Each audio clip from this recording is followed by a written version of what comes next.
नमस्कार साथियों समायोजन 3.0 की आज सुनवाई हुई और मामला देवरिया जिले का है। यहाँ पर साथियों सबसे बड़ी बात है कि सरकारी वकील बेचारे परेशान हो गए। सरकारी वकीलों को काफ़ी फटकार लगाई है हाईकोर्ट ने, और हाईकोर्ट ने कहा है कि ये नियम के विरुद्ध ऐसे काम क्यों किए जा रहे हैं। आखिर क्या मामला है दोस्तों, समायोजन 3.0 को लेके क्या हाईकोर्ट ने स्टे किया है समायोजन 3.0 में। सारी सही और सटीक जानकारी सिर्फ और सिर्फ हमारे चैनल पर मिलेगी।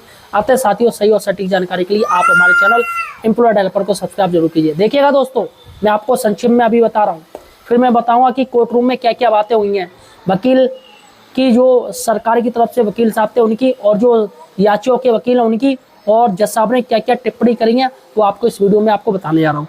देखिएगा, सबसे पहले मैं आपको बता दूँ, देवरिया का जो कनिष्क शिक्षकों का समायोजन की याचिका पर फिलहाल कोई अंतरिम रोक नहीं मिली है, मतलब स्टे नहीं मिला है।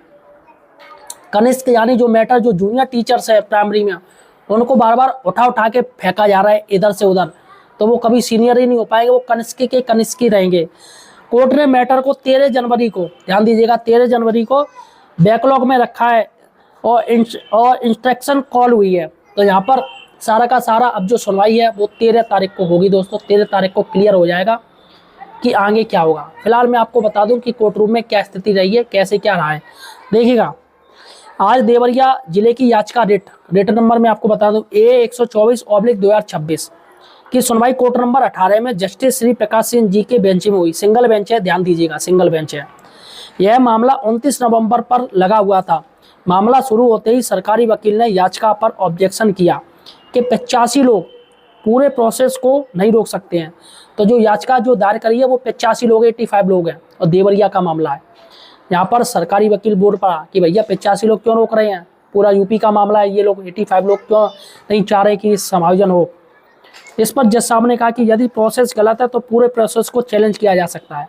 प्राइवेट वकील बोले सर प्रोसेस ही रॉन्ग हो रहा है, उसमें 85 से चाहे एक भी हो तो भी मान्य होगा, और 85 क्या, चाहे 85 लाख हो चाहे एक हो, प्रोसेस गलत है तो वो बात मानी जाएगी। तो यहाँ पर जज साहब भी इस बात को सहमत देखे, उन्होंने कहा बिल्कुल सही बात है, पूरे मामले को चैलेंज किया जा सकता है अगर प्रोसेस गलत है तो। उसके बाद साथियों, इसके बाद सीनियर अधिवक्ता यानी याचियों के श्री HGS परिहार साहब ने 1981 सेवा नियमावली पर रूल 21 पर बहस की और कोर्ट को सहमत कराने में सफल रहे। तो याचियों के वकील हैं परिहार साहब, शिक्षक नियमावली 1981 में एक रूल से 21, उसके तहत जब उन्होंने बहस करी, ये मामला उठाया, रूल 21 में यही सब सारी चीज़ें हैं कि भैया आप कैसे क्या जूनियर को हटा रहे हो, उनका कभी सीनियर ही नहीं होने दोगे, अन्य चीज़ भी हैं।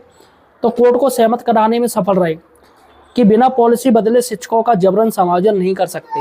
ना कोई पॉलिसी बनाई आपने, सीधे उठा के पटक दिया।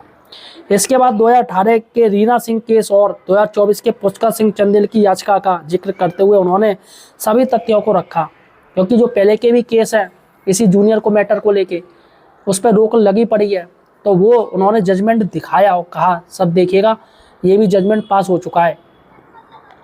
इसी सत्र में दोबारा हुए स्वैच्छिक समायोजन के पश्चात इसी सत्र में समायोजित हुए शिक्षकों को दोबारा समायोजन करना गलत है। साल में 3 समायोजन आप कर रहे हो, जो कि गलत है, उन्होंने कहा। 2024 का शासन निर्देश जो रद्द हुआ था उस पर भी बहस हुई। इसके बाद यूडाइस पर छात्र संख्या और RT के बिंदुओं को रखा, जिसमें यह चर्चा हुई कि यदि कनिष्क का समायोजन किया जाएगा तो वह सदैव कनिष्क ही रहेगा, यानी छोटा ही रहेगा, जूनियर ही रहेगा, और सदैव एक विद्यालय से दूसरे विद्यालय समायोजित होता रहेगा, यानी कि कनिष्क है वो यहाँ से वहाँ होता चला जाएगा। मतलब ये क्या हिसाब है। जज साहब ने सभी मुद्दों पर बड़ी गंभीरता से सुना और सरकारी वकील को फटकार भी लगाई कि आप लोग पॉलिसी सही नहीं बनाते हैं।